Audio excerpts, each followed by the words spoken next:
know about The Simpsons. The writing team is bristling with people who've done PhDs in maths, and the scripts are full of maths references. Like this, way back in 1990, Bart the Genius, the second episode of the very first season, and this was Bart's maths lesson. So y equals r cubed over 3. And if you determine the rate of change in this curve correctly, I think you will be pleasantly surprised. Oh! Well, don't you get it, Bart? Derivative dy equals 3r squared dr over 3, or r squared dr, or Harr-d-harr-harr. Harr-d-harr-harr. Get it? Oh, yeah. Wonderful. Well, Simon Singh, the science writer, is the man behind this theory about him being stuffed full of PhDs and full of maths references.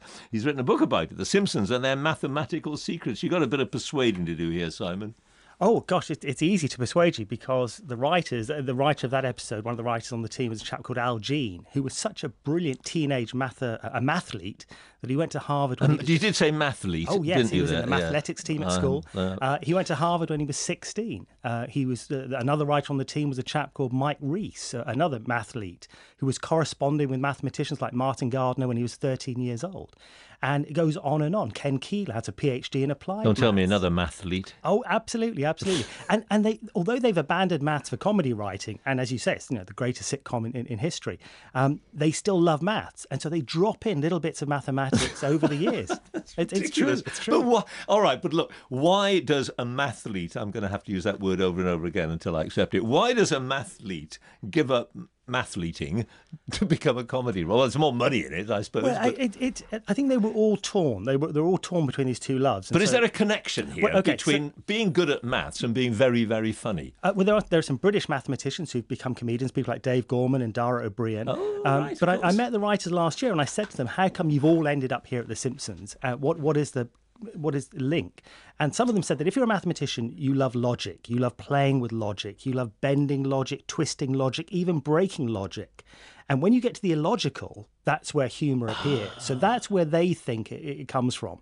And they give a few other ideas as well. But it's a very odd thing that mathematicians are at the heart of this great comedy. All right. Well, I'm tempted to say, make us laugh. Okay.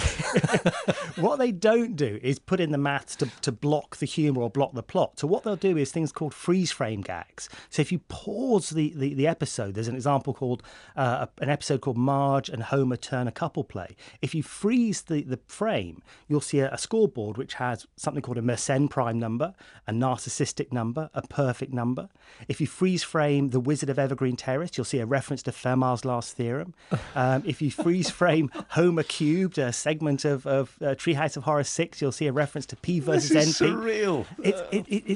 It's a little course, a university course in mathematics. Wow, fascinating. We're going to look at it completely differently from now on, aren't we? Absolutely wonderful. But you're a mathlete as well, I take it, are you? I'm actually more of a physicist. Oh, you're but physicists love maths as well. A physleet. All right. Yes, congratulations. You coined a new word. God help us. Simon, thank you very much.